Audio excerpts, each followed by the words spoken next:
Picture this. The year is 1861. The nation is dividing, and you're suddenly thrust into the most important job in the country. Talk about pressure. That's the situation Abraham Lincoln faced at the outbreak of the Civil War.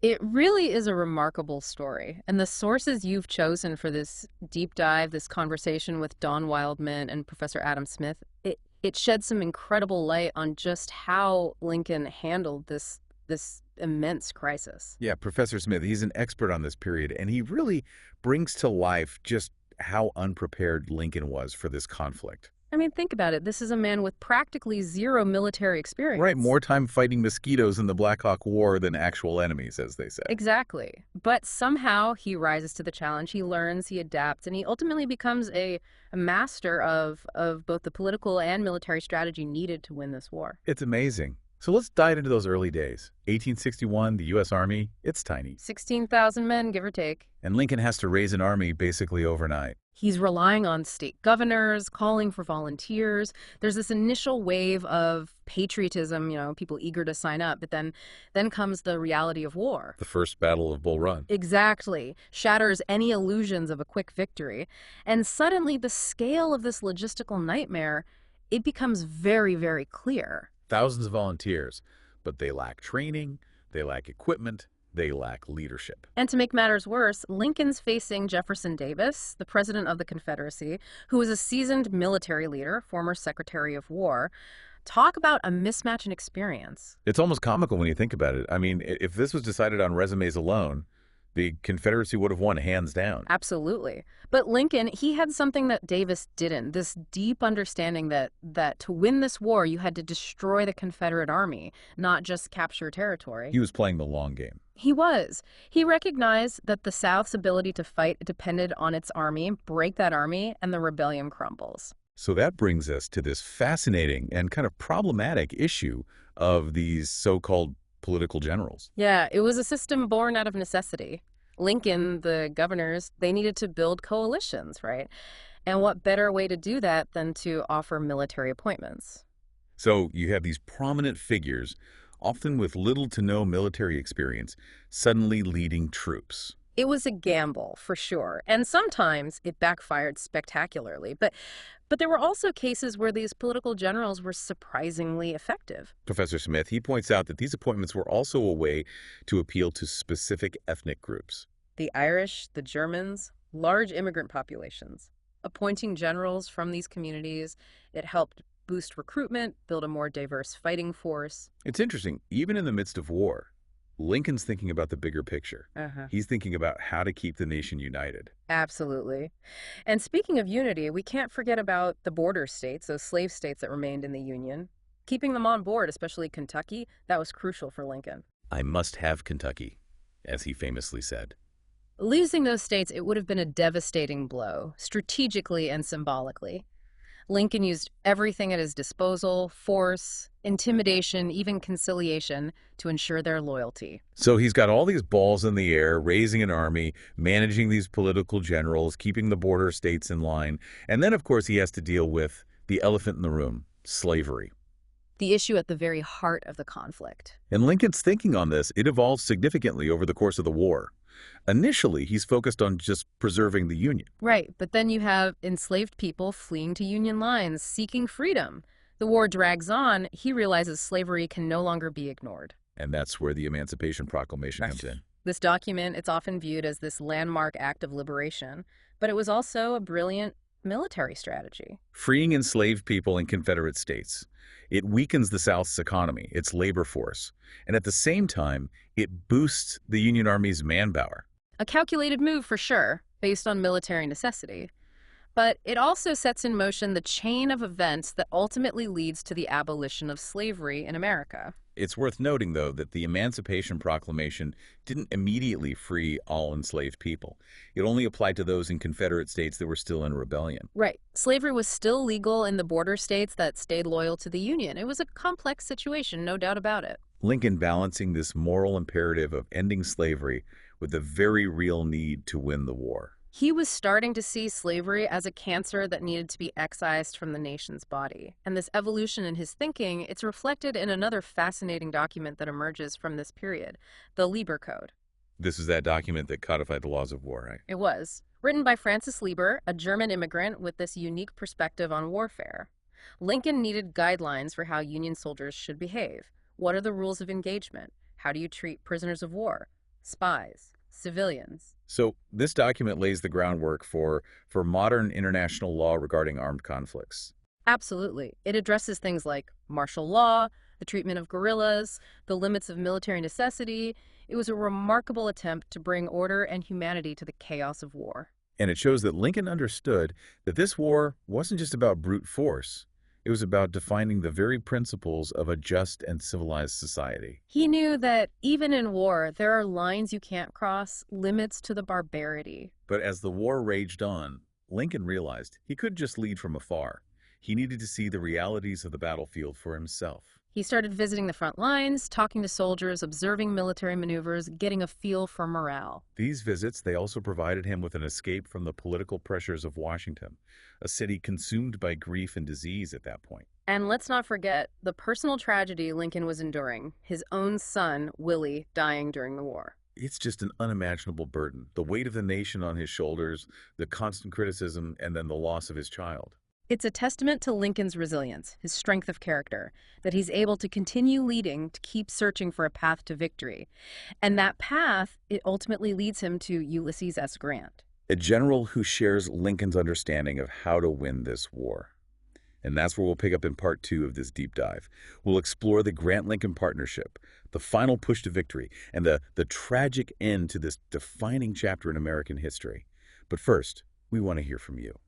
What are your thoughts on Lincoln's leadership during these early years of the war? What surprises you? What challenges you? Let us know as we continue our exploration. So the Grant-Lincoln partnership, it's fascinating. It wasn't exactly a meeting of the minds personality-wise, was it? They were very different men, that's for sure. Right. Lincoln, the quiet, contemplative type. Grant, well, he enjoyed a good drink or two. He did. But despite their differences, they had this shared understanding of what it would take to win this war. Professor Smith, he talks about Lincoln's famous statement, "I can't spare this man, he fights." Yeah, it really gets to the heart of what Lincoln saw in Grant. This was a man who had proven himself in the Western theater. Where the Union had been more successful, right? Exactly. Grant, he wasn't afraid to engage the enemy, to push forward, even if it meant heavy losses. And Lincoln, he recognized that this was the kind of leadership he needed to turn the tide in the East. So it wasn't just about Grant's, fighting spirit. It was about a strategic alignment. They both understood how to bring this war to a successful end. Exactly. Grant, like Lincoln, he knew that the key was the complete destruction of the Confederate Army. And that meant, well, it meant embracing this concept of total war. Total war. It's a chilling term. It is. It signaled a real shift away from the more limited warfare of the past. I mean, total war, it meant targeting not just enemy soldiers, but their resources, their infrastructure, their very ability to wage war. And it meant accepting a level of brutality and destruction that many people just found appalling. It's almost ironic when you think about it. Lincoln, the lawyer, the man who had initially tried to avoid war at all costs, he comes to the realization that the only way to end this conflict is through this incredibly harsh, uncompromising approach. But the stakes were so high. They were. The survival of the nation was on the line. And sometimes the most difficult choices, well, they're also the most necessary. And then, just as the war seems to be reaching its climax, with the Confederacy on the verge of collapse, you have this incredible moment about triumph and tragedy. Lee's surrender at Appomattox Courthouse, April 1865. It marks the end of the war, a victory for the Union, and this immense sense of relief for a nation that was just weary of bloodshed. But that relief, it's so short-lived. Just days later, Lincoln is assassinated. It's hard to fathom the impact of that event. The war is over, the nation's ready for this new era, and then suddenly the man who had guided them through this incredibly dark period, he's gone. And the timing couldn't have been worse. Lincoln's death, it elevates Andrew Johnson to the presidency, a man who, well, he was just ill-equipped to handle the challenges of Reconstruction. It's like the possibility of a true lasting peace, a truly unified nation. It died with Lincoln. A lot of historians believe that Lincoln, with his eloquence, his political skills, his deep understanding of the South, he might have been able to navigate the post-war period more effectively. He talked about binding up the nation's wounds, about charity for all. But instead, you have Andrew Johnson, this deeply flawed and polarizing figure trying to mend this nation that's still reeling from the trauma of war. And Johnson's approach to Reconstruction, it was marked by leniency toward the South, wasn't it? It was. He seemed more interested in restoring white Southerners to power than in ensuring the rights and freedoms of formerly enslaved people, And his policies, they sparked outrage in the North. especially among the radical Republicans in Congress who saw it as this betrayal of everything the war had been fought for. This clash between the president and Congress, it leads to Johnson's impeachment. A dramatic chapter in American history. And while he wasn't removed from office, it significantly Lincolned him. And Congress, they gain the upper hand in shaping Reconstruction policies. And those policies, at least initially, they were aimed at fundamentally transforming the South, creating a more just and equitable society. Protecting the rights of black citizens, making sure that the sacrifices made during the war, well, that they wouldn't be in vain. But Reconstruction, it faced this fierce resistance from white Southerners. Who were determined to cling to their old beliefs, their old power structures. And tragically, the federal government's commitment to protecting black rights, it started to waver as the years went by. And by the 1870s, Reconstruction, it was effectively abandoned. Federal troops withdrawn from the South, and white supremacists, they regained control. The promise of a new birth of freedom, as Lincoln had put it in the Gettysburg Address, it was left unfulfilled. It's a heartbreaking chapter in American history. It really shows just how fragile progress can be, how easily the gains of one era can be eroded in the next. So as we move forward in our deep dive, where do we go from here? What happens in the aftermath of this abandoned dream?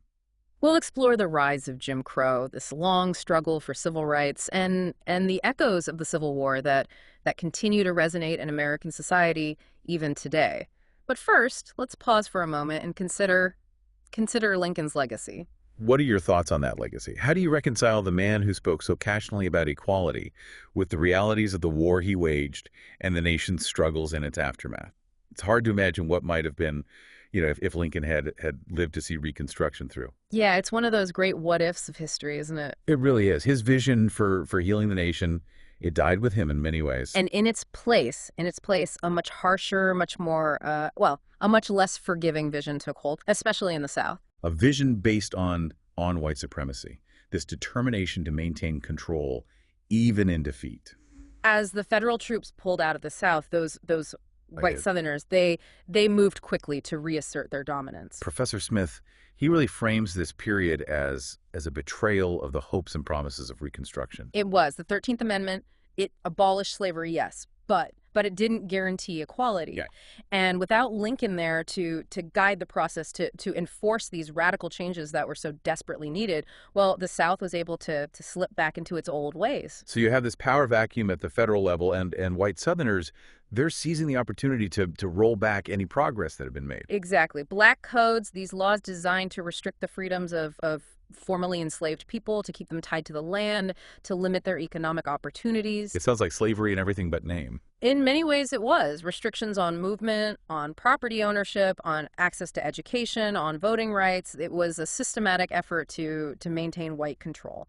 And then, of course, you have the rise of the Ku Klux Klan and other white supremacist groups using violence and intimidation to terrorize black communities. These groups, they operated with almost complete impunity. Lynchings became commonplace. It was a very dark and violent period. It's a horrifying chapter in our history. And it shows just how deeply entrenched racism was and sadly, in many ways, still is in American society. And then in 1896, the Supreme Court, they issue this devastating ruling in Plessy v. Ferguson. Upholding separate but equal facilities, segregation becomes the law of the land. It was a crushing blow to the hopes for racial equality, and it legitimized a system of discrimination that would persist for decades. It affected every aspect of life in the South. And the legacy of this era, these broken promises, this systemic racism, it continues to cast a long shadow over American society. Absolutely. We're still grappling with it today. The fight for civil rights, it didn't end with Reconstruction. It continues as we confront the ongoing effects of racial injustice and work to build a more equitable society. So looking back at this incredibly tumultuous period, what lessons can we take away from Lincoln's leadership, from his successes, but also his failures? Well, I think one of the biggest takeaways is that the pursuit of a more just and equitable society, it's a constant struggle. It's not something that can be achieved overnight, and it's certainly not something that can be taken for granted. He also showed us the importance of adaptability, being willing to evolve your thinking as circumstances change. Lincoln, he was never afraid to admit when he was wrong, to change course when necessary. He understood that true leadership demands both conviction and flexibility. And maybe most importantly, his legacy underscores the power of individuals to shape the course of history. Even in the face of overwhelming challenges, Lincoln's words and actions, they continue to inspire us to fight for justice, to fight for equality, to never give up on the promise of America. Well said. And on that note, we'll wrap up this deep dive into the Lincoln Civil War leadership. We hope you found it insightful, thought-provoking, and maybe even inspiring. A huge thank you to you, our listeners, for joining us on this journey. Until next time, keep learning, keep questioning, and keep striving for that more perfect union.